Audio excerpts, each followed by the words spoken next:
नमस्कार दोस्तों, आज हम बात करेंगे भ्रामरी प्राणायाम की।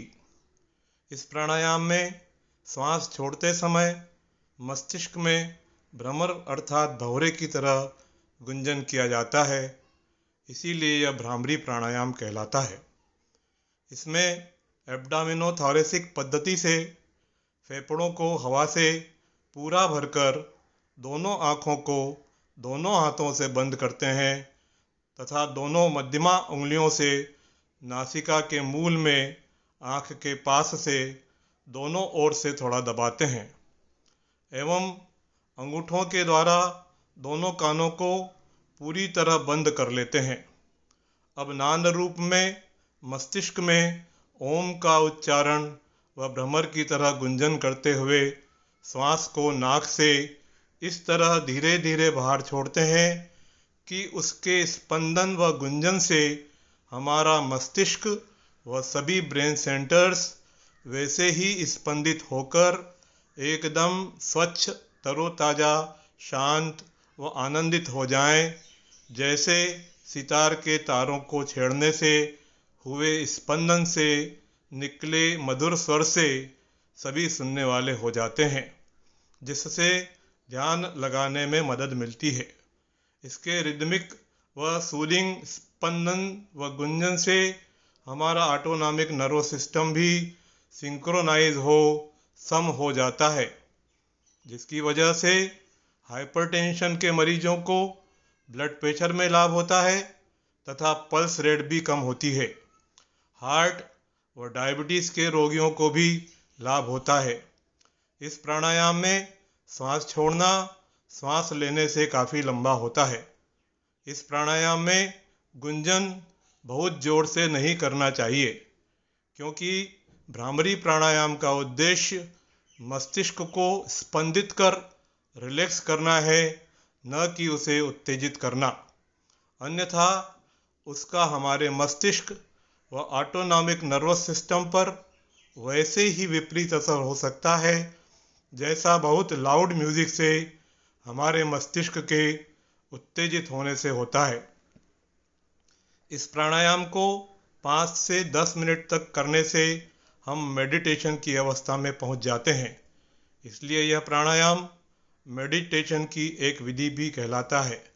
सामान्यतः हमारी तीनों अदृश्य ईड़ा, पिंगला व सुषुम्ना नाड़ियाँ, जो सबसे निचले मूलाधार चक्र के क्रमशः बाईं, दाहिनी व मध्य से आरंभ हो ऊपर की ओर अलग अलग ही सभी चक्रों से होती हुई दोनों आईब्रोज के मध्य स्थित आज्ञा चक्र तक जाती हैं।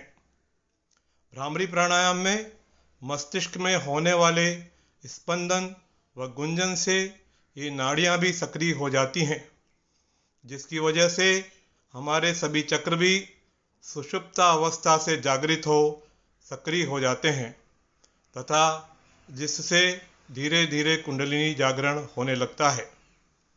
जैसे यमुना व सरस्वती नदियाँ प्रयाग में जा गंगा में मिल विलुप्त हो जाती हैं, वैसे ही जब ईड़ा व पिंगला नाड़ियाँ ऊपर आज्ञा चक्र में पहुँचने पर सुषुम्ना नाड़ी में अपना अस्तित्व को विलुप्त हो जाती हैं, तो इस अवस्था को कुंडलिनी जागरण कहते हैं।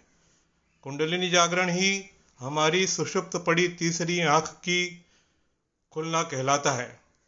योग शास्त्र में मस्तिष्क के अंदर एकदम बीच में आज्ञा चक्र के स्तर पर स्थित पीनियल ग्लैंड को तीसरी आँख माना गया है तथा ऐसा मानते हैं कि इसमें आँख में पाए जाने वाले फोटो रिसेप्टर्स पाए जाते हैं, जो सुषुप्त अवस्था में अर्थात बंद रहते हैं। किंतु जब हम प्राणिक ऊर्जा व मानसिक ऊर्जा को योग साधना द्वारा जागृत कर लेते हैं, तो ये सुषुप्त पड़े फोटो रिसेप्टर्स, जिनकी वजह से हम देख पाते हैं, जागृत हो जाते हैं तथा यही ज्ञान की तीसरी आँख का खुलना कहलाता है। इसके बाद हम त्रिकालदर्शी हो जाते हैं, अर्थात हमें भूत, वर्तमान व भविष्य तीनों कालों का ज्ञान हो जाता है। पीनियल ग्लैंड को शरीर व आत्मा के बीच की लिंक माना गया है। ब्रह्मांड में सदैव एक अनाहत स्पंदन चलता रहता है, जिसे जानने के लिए यदि आप किसी शांत जगह बैठ दोनों कानों को अच्छी तरह से बंद कर ध्यानपूर्वक सुने तो आपको एक धीमी धीमी गुंजन भरी स्पंदन का अनुभव होगा। ये ओम की ध्वनि की तरह होता है। भ्रामरी प्राणायाम में मस्तिष्क में भ्रमर की तरह गुंजन करने से उसी तरह के एक अनाहत स्पंदन का अनुभव होता है।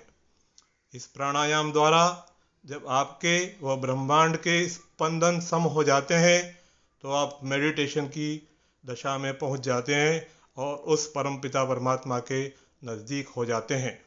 यह प्राणायाम चिंता, अवसाद व नकारात्मक सोच को दूर कर शांति प्रदान करता है, याददाश्त बढ़ाता है, ड्रग एडिक्ट्स के मरीजों को नशा छुड़वाने में मदद करता है, हार्मोन के असंतुलन को ठीक करने में मदद करता है। अतः जब भी आप किसी स्ट्रेस में हो इसे जरूर करिए, आपको तुरंत लाभ मिलेगा। आज की तनाव से भरी अनियमित जिंदगी में अपने आप को तरोताज़ा रखने के लिए इसे नियमित रूप से कम 10-15 मिनट अवश्य करें। आज बस इतना ही। घर में रहें, प्राणायाम करें, स्वस्थ रहें, खुद से जुड़ें। धन्यवाद। Thank you.